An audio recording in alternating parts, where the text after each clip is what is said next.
pastors, church leaders, ministry leaders, if you're on a church staff, I want you to listen to this. Let me ask you a question. Have you ever had a church member pass away? Or have you ever had a church member get diagnosed with cancer, maybe a stroke or a heart attack, something like that? Well, as a son of a pastor growing up in church, it seemed like every week someone was praying for someone that they knew that had cancer. And when you really unpack and look at what happened and the effects financially on the families, it was devastating. So I submit to you this, is that when we created Pastor Benefits, we created it with the idea of the ministry man, the ministry woman that is taking care of a flock.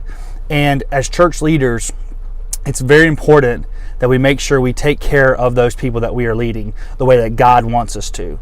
And we did a recent poll of pastors, over 1,000 pastors. 54% of them said they had zero life insurance, no critical illness, nothing of that nature. And so what we do is we created a plan that was designed to take care of those needs.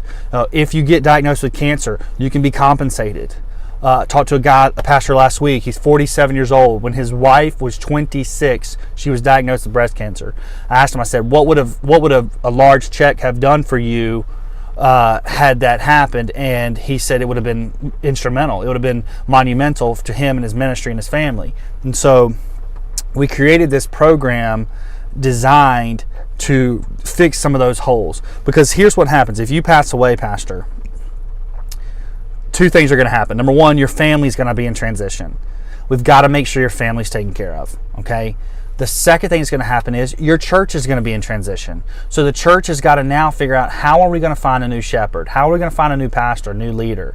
And so it's not the church's responsibility necessarily to pay your wife an income for the rest of her life, right? So there's got to be a way to kind of move on, have your family move on from that ministry, and they're going to be okay financially. But we also need to make sure that the ministry we leave behind is taken care of as well. And so those are some of the things that we talk about. It's no excuse to not have any life insurance if you're leading a flock. People are depending on you, and people are leaning on you for guidance. And so we want to make sure that you're taken care of, because if we can take care of the pastor, we can take care of the church staff member, the church leader, then we can start there and then eventually maybe take care of some folks in the church. But anyways, I'm glad you landed on this page. I look forward to talking to you. I can't wait. Let's have a 5 to 10 minute phone conversation and let's see some things we can do to help you out.